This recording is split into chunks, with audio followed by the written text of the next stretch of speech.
Good evening. We had some technical issues earlier, so we are re-recording.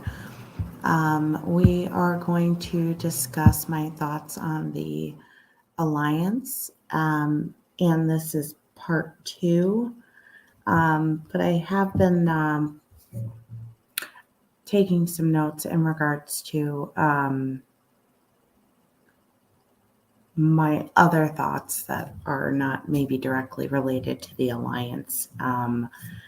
Was a question I was thinking about was whether or not the door code keypad had been fingerprinted, because if he had left out the door and locked the door, I think he would have had to punch in a code, but I could be wrong.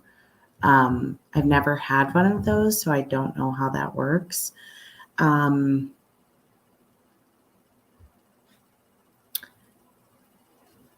Again, I'm going to focus again on the number three.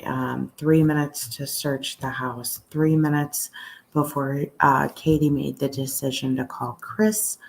I believe it was 3 hours and 37 minutes to drive from Memphis to Hendersonville.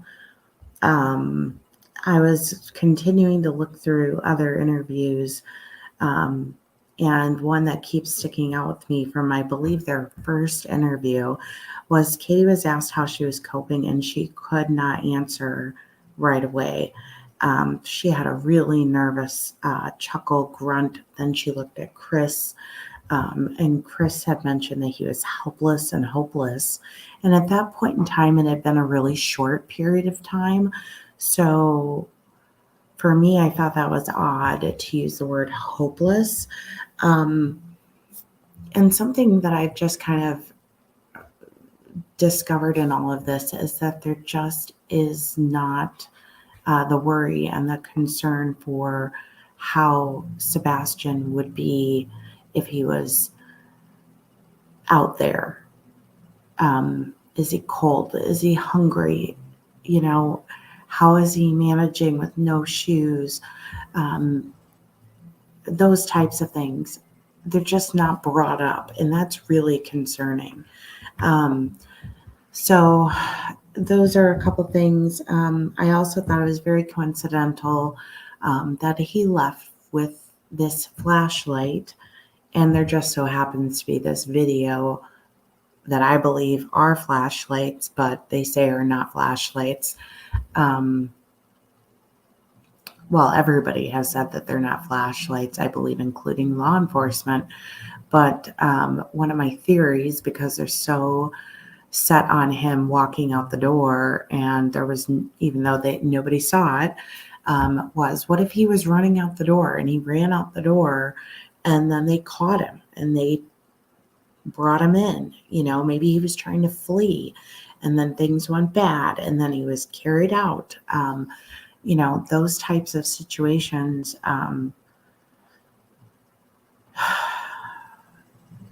which makes me think about the flashlight video, because I felt like I saw a light going towards and then away. But that's just me. And also, no one's came forward to discuss whether or not there was camera footage in that morning of Katie looking around her own home, and then driving around the neighborhood like she said she did. But let's jump in. Let me just screen share.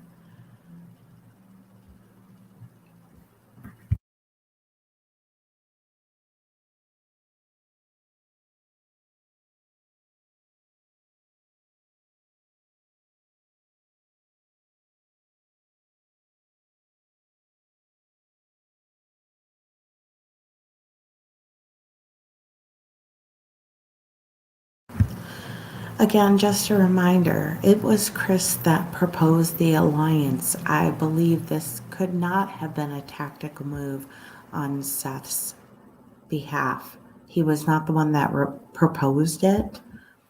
And this is just me saying I'm not apologizing, that I'm choosing to examine the parents of the missing child. And that if you have a case with zero evidence of an abduction and zero evidence of him leaving voluntarily, the statistics show that you should look at the parents. Further, I believe that you should look at the person who saw them last. If law enforcement and any other agency involved are not looking at the parents, I believe wholeheartedly this is a mistake, and that further means that someone needs to. Why relieve the pressure? That will not get answers. That will not bring him home. All of these interviews that I go through with these softball questions, and I'm sitting with a list of questions that nobody has asked any of the parents. And I have a whole list of what I believe to be extremely vital questions that could lead to real answers. And it's not happened. And it's just really unfortunate because you're given these opportunities to interview the people who hold all the answers from all three of the parents, to ask questions and get answers that might guide you in the right direction, and the questions are not being asked. Again, this is the reasons why I believe that Chris would want to align with Seth. Again, controlling the narrative, controlling the resources, controlling the investigator, controlling how he's perceived in the public, controlling conversations about, abuse. There was an interview by Duchess 7 days after Sebastian went missing, and I'm not going to play the clips. You can go listen if you'd like, but my concern with listening is I was so frustrated by the coddling that happened in the interview. I can't. But things that I took a mental note of was that Chris doesn't say Katie, Sebastian, it's his mother, his mom. That young man doesn't go out much. Her son, distancing himself from Sebastian, which I believe has done from the beginning, but now kind of distancing himself from Katie. And Chris in this interview says vanished, walked out of the house, door was locked. And I believe it was actually that brief and short little snippets of sentences. And again, how do you know he walked out of the house? No evidence showing he walked out of the house. No evidence showing he was dragged out, pulled out. From the beginning, I found it strange that he would leave the home without shoes, phone, gaming equipment, but he would have the presence of mind to make sure the door was locked. And again, that's if he had a key or a code. I don't know if Seth ever verified whether or not he did. He makes comments about not being able to have footage released, or they cannot release to the public why law enforcement was asking for video footage from Sunday. I don't believe that's true. I also don't, what is infuriating is, that it's, she says in this interview that law enforcement tells you in missing children cases not to look. And I think that is the most ridiculous thing that I have ever heard. I really do. And so essentially very, very early on, they were saying, we're not going to look and be part of this search because law enforcement told us not to. And I would be really curious to know if Seth had been advised by law enforcement to not look for his son. I'm going to assume that's not the case. And again, he strongly interviews. Again, this is with Duchess. The interview was March 3rd, And he says as clear as day that they've been cleared. But no, they haven't. Law enforcement has repeatedly indicated they have not been cleared. Nobody's been cleared. Not accusing anybody of wrongdoing, but at the same time, no one's been cleared. But again, you are selling us the perception that you're clear when you're not, and you're adamant about it. Just as adamant as you are that he walked out the door when there's zero evidence indicating he walked out the door. So at this point, I believe in these two videos. I've clearly made the case to why I believe this alliance is a really bad idea. I also believe I've made a case as to why law enforcement needs to be focusing on the last person that saw him. At this point, I'm reserving a lot of things that I have to say because, like I said, I have been maintaining a very long list of real questions for any of the three parents, different questions depending on which parent it would be, that I believe could guide towards the answers. I'm not law enforcement. I'm not a medical professional. I'm none of these things.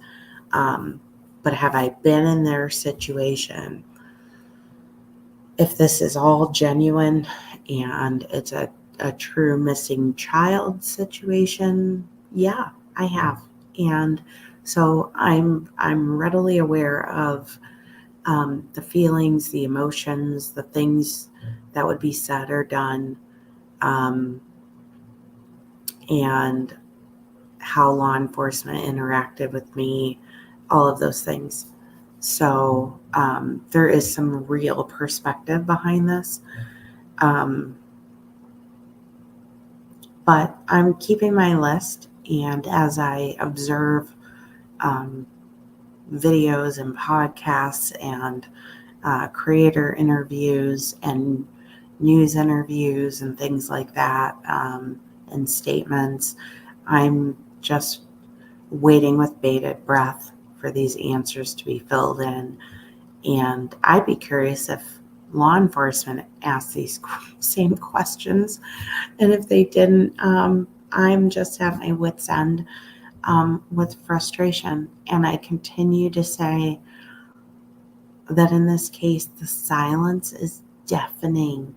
It's deafening. Law enforcement is not updating at the county level or a TBI.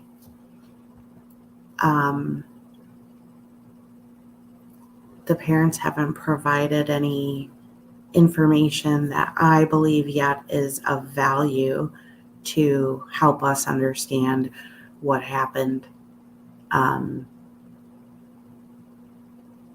There is zero evidence. There's no trail.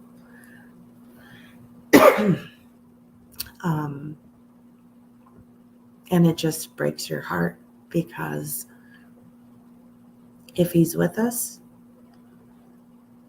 these answers need to come to bring him home. If he's not with us, these answers need to come to bring him home, but also to bring him justice. Because if it does go in that direction, the next path is getting him justice. And when I go in my little notes and I type out like all my questions, if I was, and I wish I was a Fox News or Crime Online reporter, I would have, I think to myself, I just, I'm not psychic or anything like that, but I feel like these are the questions I'm being just so driven to ask and think about. And it makes me think I'm going in the right direction and it's not for my benefit. It's because every inch of me wants to give some peace and wants to see this resolved and in the best way. And if it's not in the best way, that's why the channel is called Stop the Madness, because if it is the other, this is exactly why I'm doing this, because I don't understand, and I'm working very hard to build a community that together we can try and get to the bottom of why these things happen, what was behind it, what was the source, what was the cause, how can we prevent these things from happening again? Really, truly understand how we can stop this stuff from happening. These cases make you physically ill. It is not something that you should be able to talk about for a 4-hour, 5-hour, it makes me physically ill thinking about the possibility that a mother could do this or that. But we just watched, the Lori Vallow case. Look what a mother was capable of. Madeline Soto. Look what a mother and boyfriend were capable of. Elijah Vu. Look what a mother and a boyfriend were capable of. Look at Harmony Montgomery. Look what a father and a stepmother and drugs and what they were capable of. Our world is surrounded by these really awful things, and they keep happening, and we're not getting to the sources because people aren't asking the questions to get beyond the surface. And I want to get beyond the surface. That's the only way we get the answers to resolve a case for the best or the worst. It's the only way we work towards solutions. And so I'm not here for picking apart every horrible crime that happens all over our country. I'm here when I believe, for some reason, the victim in the case, and in another case like Tamanta's Hurt, when I listened to his grandmother, the overwhelming pain, I was crying when I heard her. I still feel her pain, and I believe in every bone in my body that young man is out there and he can be found if the right questions are asked and the right places are looked at. And I've put out suggestions, but I have this teeny tiny little voice, very tiny. I don't even know if they've gotten the list of my thoughts on where to go and where to look. And so this isn't about entertainment value. This isn't about trying to be cold, harsh, or accusatory. And nothing would make me happier as a mom, a woman, a person, to find out that this was not his mother or his stepdad or his dad, and that this was a runaway situation. That would be the best outcome for everyone. And then, yes, the streets should flood with people saying, I'm sorry that you had to go through that. I'm sorry this seemed accusatory. However, you have to shine the microscope in the only lead or direction that you have. So I just want to be clear about what my purpose is and what I hope to build. And that's a community of people who maybe solve some cases, maybe bring answers, maybe create partnerships for resources, but also that are as passionate and angry and upset as I am that these things happen, and want to figure out what we have to do to stop them from happening. So I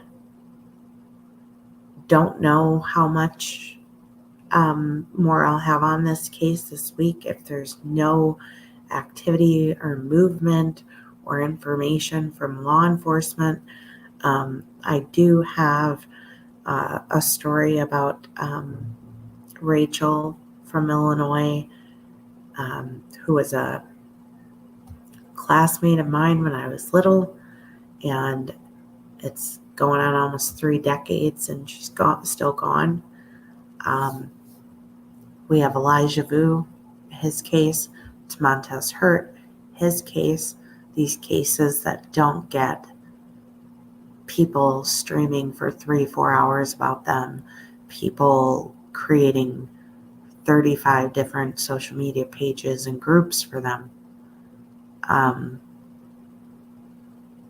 So, I have to remember my focus as well, that I appreciate that everybody is interested in this case, and that's great, because we need to keep saying his name and we need to keep sharing Sebastian's information. But unfortunately, in my opinion, if these questions aren't answered, I don't know, short of law enforcement coming up with some smoking gun, so to speak, I don't know where this goes from here. So maybe you have followed me for only this case, and that's okay. I will share any update that I come along with, or if I get random thoughts or important things I think I need to share, I will. But I encourage you to visit my community tab. I encourage you to take a minute and listen to maybe other stories as well, because we're trying to do something big, and that might not be in a year or 2 years or 3 years. I mean, there's a lot of work that goes into these things. But I hope you do that in the meantime and you stick around. But unfortunately, I can't just keep doing videos reinforcing what I've already said several times, and with nothing new coming in, I don't know what else I can do. My hands are kind of tied. So, a host of unanswered questions. The silence continues. I hope someone will break their silence. I hope someone will be willing to answer questions. In the end, if you're innocent, you have nothing to be afraid of by answering questions. Nothing. Because it doesn't matter how you look, if you answer it wrong, or if your answer upsets another parent. It doesn't matter, because if the answers to the questions directly relate to how Sebastian can come home, then, in my opinion, it doesn't matter what anybody else thinks about your responses. And they'll pick it apart no matter what you do. It's the way of the world. We all say things, and it's going to come back to us no matter what. So, so that is the rest of my thoughts on this. I have lots and lots of little mini thoughts of my own, but I am not